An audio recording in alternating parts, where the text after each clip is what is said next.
Bueno, me voy a referir a la reforma laboral que ha entrado en vigencia a partir de un fallo deplorable de la Cámara Nacional del Trabajo, dejando de lado la norma del artículo 14 bis de la Constitución. Todos los planteos que se habían efectuado ante la justicia estaban referidas casualmente al artículo 14 bis y a todas las normativas del derecho internacional del trabajo, de la OIT. Dice el artículo 14 bis de la Constitución que el trabajo en sus diversas formas gozará de la protección de las leyes, las que asegurarán al trabajador condiciones dignas y equitativas de labor, jornada limitada, que es una de las cuestiones que más ataca esta ley, porque las jornadas de 8 horas ya no existirán más, salvo que en la Argentina haya alguna otra instancia referida a la acción directa por parte de la CGT y de todos los gremios, ¿no? Bueno, como dije, que garantiza la jornada limitada, el descanso, las vacaciones pagadas, retribución justa, salario mínimo vital y móvil, es decir, que es un salario que se va ajustando al costo de la vida, que alcance para todo, para la vivienda, la educación, para la recreación, para el ocio, para todo. Igual remuneración por igual tarea. Si un trabajador del norte trabaja haciendo alpargatas y otro en el sur haciendo alpargatas, tiene que tener la misma remuneración.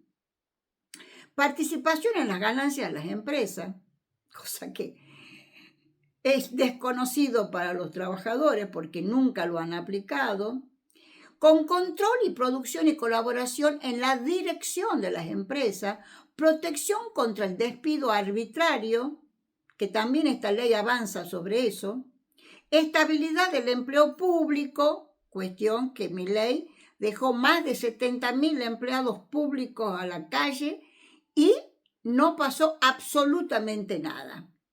Y después la organización sindical libre y democrática, reconocida por la simple inscripción en un registro especial. Queda garantizado a los gremios concertar convenios colectivos de trabajo, que prácticamente eso ya quedó sin efecto porque la ultraactividad ha quedado derogada por esta ley nefasta. Se puede recurrir a la conciliación, al arbitraje, el derecho de huelga.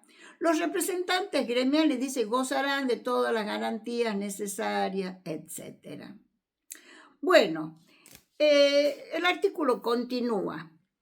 Una de las preguntas fundamentales y persistentes es si el aguinaldo ha desaparecido y si ha desaparecido total o parcialmente. Bueno, para saber si hay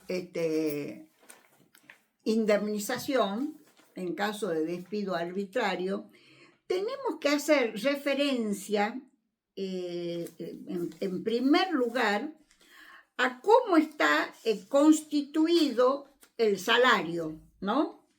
Ustedes saben que originalmente el salario estaba formado no solamente por las horas de trabajo, sino por los plus que podían recibir el trabajador. Por ejemplo, hay empresas que pagaban bonificaciones, que pagaban las horas extra cuando era necesario, el trabajador lo hacía. Y se consideraba a los efectos indemnizatorios que todos los rubros que se cobraban o se percibían aparte del sueldo básico formaba parte del salario, y entonces la indemnización debía calcular el salario básico más las horas extras, más las bonificaciones, más el aguinaldo.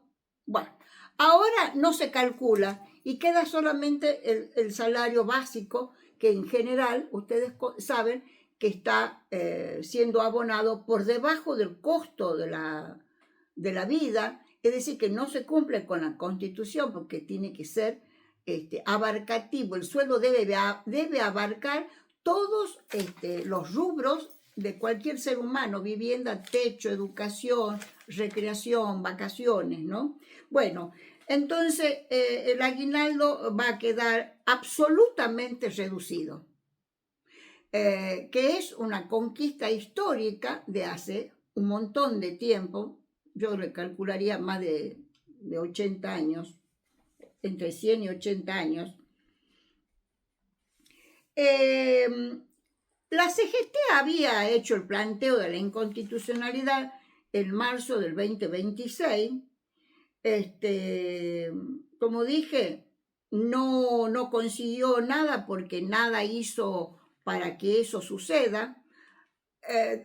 Creyó que yendo a la justicia y haciendo paros domingueros, iba a garantizar la cuota sindical a los gremios afiliados a la CGT y obviamente el mensual para ellos, para la CGT. Las obras sociales están estrechamente vinculadas con las famosas cuotas sindicales.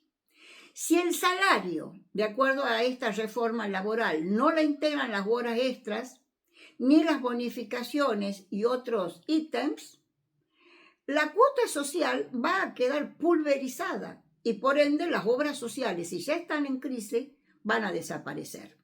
¿Qué ganó la CGT? ¿Qué ganaron los gremios con arrodillarse ante un gobierno antiobrero, antidemocrático, anticonstitucional? Porque no es la primera vez que saca decretos y leyes que van en contra de la Constitución. Entonces, acá no es solamente el tema del aguinaldo, no es solamente el tema de las indemnizaciones, sino también el tema de las obras sociales para los trabajadores que ya no les cubren tratamientos complejos o remedios oncológicos o para la diabetes. O sea, los remedios más caros hoy las obras sociales no lo están cubriendo. Deben recurrir los trabajadores a la justicia para que la justicia obligue a la obra social. Pues, el tema de las jornadas laborales. También ha sido atacada la jornada limitada que dice la Constitución. Ustedes saben que por conquista de hace más de 100 años, la jornada de 8 horas fue una conquista obrera donde murieron tantos obreros el 1 de mayo, por eso es el Día del Trabajador, no del trabajo, del trabajador, porque reclamaban las 8 horas laborales para que puedan tener 8 horas de descanso y 8 horas de sueño. Bueno, lamentablemente esa conquista quedó eliminada por este gobierno. ¿Por qué? Porque han creado una fantasía, lo que tan conocido como el agua en estos momentos, el famoso banco el famoso banco de horas. Por ejemplo, si una empresa le dice al trabajador que necesita que este día trabaje 12 horas o 14, que después será compensado, por supuesto que bajo el cuadrado del marco que ellos llaman de protección al trabajador, que será consensuado, pues todo el mundo sabe que cuando hay un poderoso y un débil, el débil siempre es el trabajador, porque si puede ser despedido por cualquier razón, sin causa o con causa, es el más débil. El dueño del capital es el fuerte. Entonces no puede haber consenso ni convenio entre empleador y trabajador. Por eso surgieron las organizaciones sindicales, que eran los que podían ser intermediarios, y si el empleador no acataba la norma y la ley, el sindicato podía recurrir a fuerzas directas, decía, al derecho de huelga. La jornada de descanso está absolutamente cuestionada por esta ley. Yo pregunto, si el trabajador joven no cuenta con las horas mínimas de descanso. Si las vacaciones pueden ser fraccionadas en un plazo que no sea menor a 7 días, pero puede ser en cualquier época del año, y si tiene familia no puede acordar con las vacaciones de sus hijos o la de su esposa. Cada 3 años, la ley esta, aberrante, cada 3 años le da la posibilidad al pobre trabajador tener vacaciones que coincidan con el verano. Por lo tanto, la mayor parte va a tener descanso en pleno invierno o en primavera o en otoño. El empleador puede darle 7 días en el mes de abril, otros 7 días en el mes de agosto, otros 7 días en el mes de noviembre. Es decir, puede hacer lo que quiera. No puede el ser humano organizar su vida. El salario ya está depreciado porque no es actualizado, no lo actualizan de acuerdo a la inflación y el costo de vida. No puede tener vacaciones, no tiene hora limitada de trabajo. No solamente va a perder su obra social, sino que de esta manera tampoco va a poder sentir la protección de las convenciones de trabajo, los convenios de trabajo, porque eliminó la ultraactividad, lo cual es gravísimo. ¿Qué otra cuestión aberrante podemos ver en esta ley? Ya estoy mencionando bastante, que es el famoso FAL, que es el fondo donde se va a administrar un tanto por ciento que va a poner el empleador, otro tanto por ciento el trabajador, y ese fondo lo va a administrar una empresa, una sociedad financiera, por supuesto con grandes ganancias para esa empresa que administre los fondos, va a ser una fiduciaria, a los efectos de que ese fondo sea el que cubra las indemnizaciones del trabajador. Va a ser atacado también los fondos jubilatorios del ANSES, porque va a ser menos el porcentaje que ingrese al ANSES y al PAMI. Ahora está ya en el proyecto nuevo que seguramente va a salir porque los gobernadores le entregan todo a Milei. El plan remediar, van a eliminar de plano la posibilidad de que el ser humano que no tiene trabajo, que no tiene obra social, no tenga medicamentos, porque el hospital público, así como está abarrotado y no entran fondos del Estado Nacional, no van a poder tener remedios para la curación. Dice que las provincias se hagan cargo, que no es una cuestión nacional. Ese proyecto está en carpeta.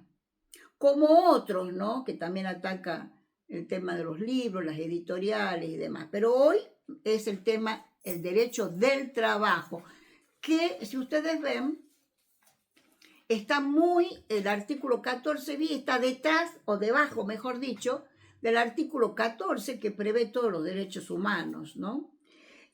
Por lo tanto, el derecho del trabajo tiene que ver con los derechos humanos, obviamente. El periodo de prueba. Yo siempre me refiero al joven, porque los que son más adultos, de alguna manera tienen ya iniciada la vida. También son perjudicados, por supuesto, con esta ley. Obviamente, vacación y todo lo demás que ya dije. Pero el joven, por ejemplo, un joven que quiere estudiar, quiere trabajar y quiere formar una familia. El gobierno diría cuántas cosas quiere. Pero el ser humano ha nacido y está en este planeta para ser feliz, para desarrollarse. Pues bien, Javier Milei y los gobernadores cómplices de esta ley aberrante determinan que una empresa que tenga entre 6 y 100 empleados o más de 100 empleados, es decir, desde las empresas medianas a grandes, pueden tener un trabajador con esa incertidumbre como mínimo, puede ser 6 meses, un año. ¿A ustedes les parece? ¿Cómo puede un joven de 20 y algo, 22, 23, 25, cómo puede hacer para pagar el transporte, pagar el alquiler, pagar sus alimentos y encima que desea tener una familia? Imposible. ¿Por qué? Porque al año, como mucho, ¿no? Que esté trabajando un año, ¿puede más o menos un año tener una estabilidad? No. Menos si son 6 meses. Y menos si es una empresa pequeña, porque puede estar, ¿no es cierto?, de 6 meses a 8 meses.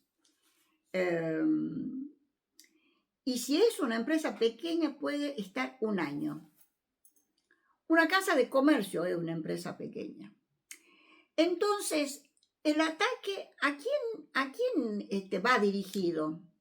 Principalmente al joven.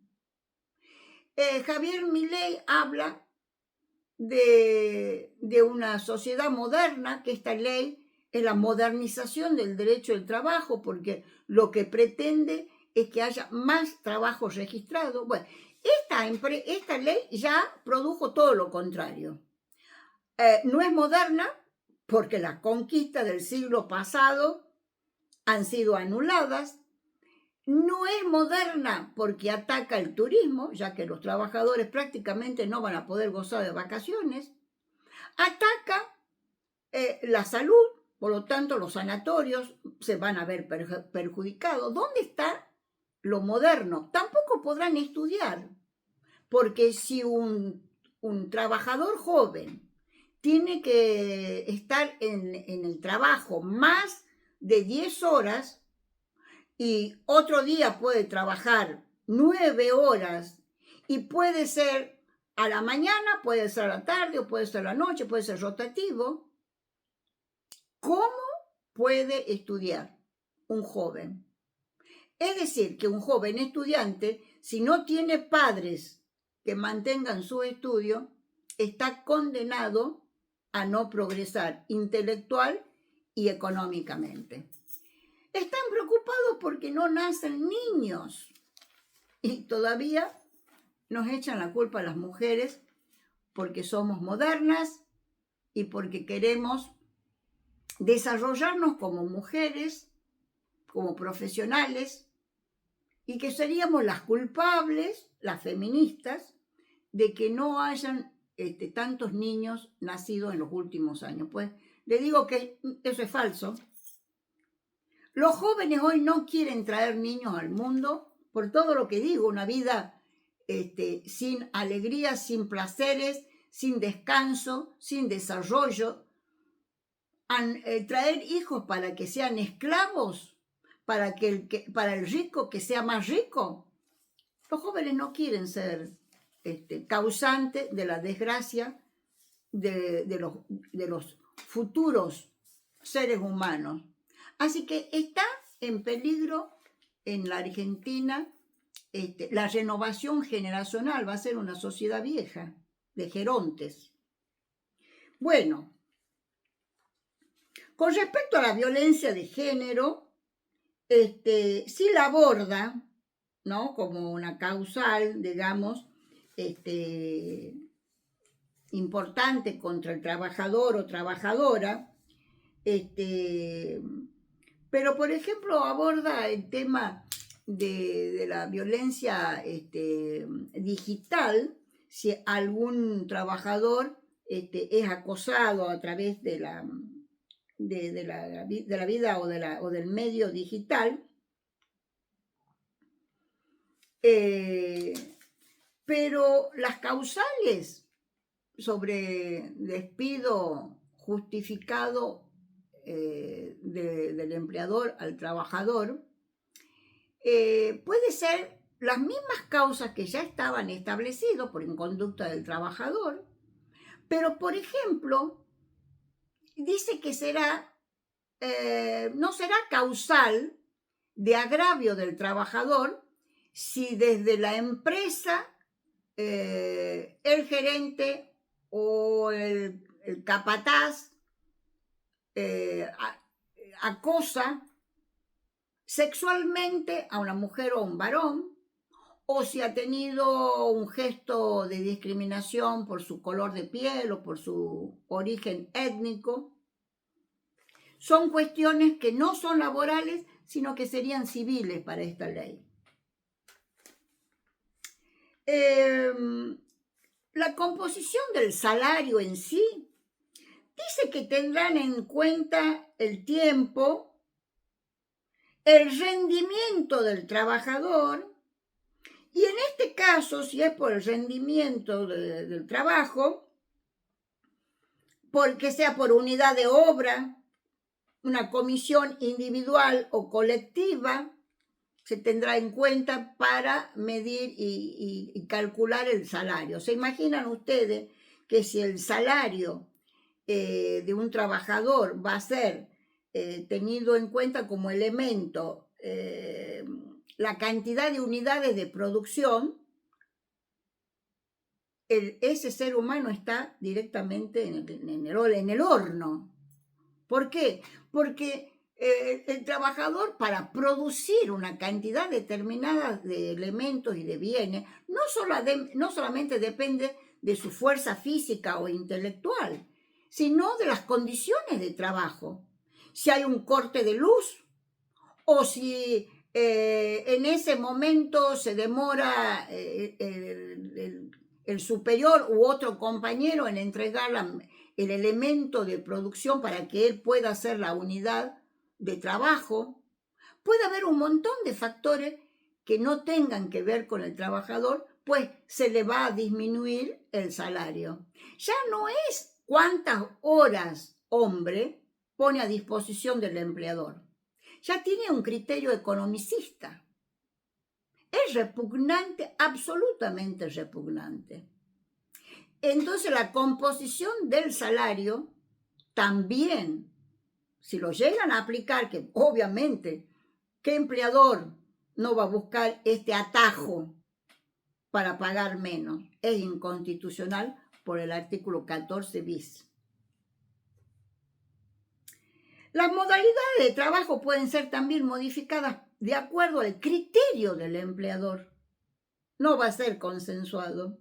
No va a tener en cuenta, como ya no va a existir la ultraactividad de los convenios, el empleador puede modificar las condiciones de trabajo. Fíjense ustedes, ¿no? Un trabajador despedido. Su abogado y su contador hacen el cálculo indemnizatorio. Si el juez que entiende la causa considera que hubo plus petition, es decir, pidió de más y no lo pudo justificar su abogado, esta ley lo condena porque el empleador puso a disposición algunas pruebas que hoy con esta ley son consideradas posibles, viables, como las que he señalado. Por ejemplo, un abogado que dice, este despido o esta indemnización es inconstitucional. Y el abogado calcula la indemnización de acuerdo a los viejos parámetros, esperando que el juez declare la inconstitucionalidad, en este caso puntual de las indemnizaciones. Pues el juez, si declara que es constitucional, el abogado estaría pidiendo de más. Y las costas van a ser pagadas entre el obrero y el abogado que lo asistió. Es de terror. ¿Qué quiere decir? Que no va a tener posibilidades de entrar a pleitear el abogado y el obrero despedido. Porque si no tiene derecho a pedir la inconstitucionalidad y luego es castigado con las costas, es decir, hacerse cargo de los honorarios, el empleador todavía, como un plus de beneficio, no va a pagar los costos de las causas. Ese es el tema de la plus peticio que ve esta ley. Bueno, lamentablemente no queda mucho por hacer en materia judicial. Por supuesto que la obligación del abogado que litiga es hacer todos los planteos legales de inconstitucionalidad, acercar jurisprudencia, doctrina internacional, pero en lo cotidiano, en el día a día, esta es la realidad. Queda solamente el camino gremial del derecho a la huelga, que puede ser por gremio, pero mayor fuerza si es para tirar abajo una ley, es la CGT la que debe implementar la acción directa para que todos los trabajadores puedan unir sus fuerzas y decirle a la Corte Suprema de Justicia y a la Cámara Nacional del Trabajo que esta ley es inconstitucional y ataca a los derechos humanos en forma directa. Bueno, en el próximo video vamos a continuar haciendo relación entre los derechos humanos y este gobierno de ultraderecha que está obstinado a pasar a la historia junto con otros jefes de estados. Sí, yo creo que tanto Estados Unidos, Israel y Argentina forman un triángulo muy peligroso que atacan al ser humano, que consideran un elemento más de la economía y que debe ser dominado por el poder del capital. Y en ese marco, esta ley del trabajo que ha dictado este gobierno de ultraderecha está relacionado en un plan económico de dominio sobre el continente latinoamericano, que también tiene que ver y está relacionado con la extracción y el robo del petróleo de nuestros mares argentinos en ese triángulo perverso que está formado por Estados Unidos, Israel y el gobierno argentino, con la complicidad directa de Inglaterra en nuestros mares argentinos. El derecho del trabajo está, es decir, el no derecho del trabajo y al trabajo tiene que ver con ese proyecto. Por ahora, nada más. Gracias.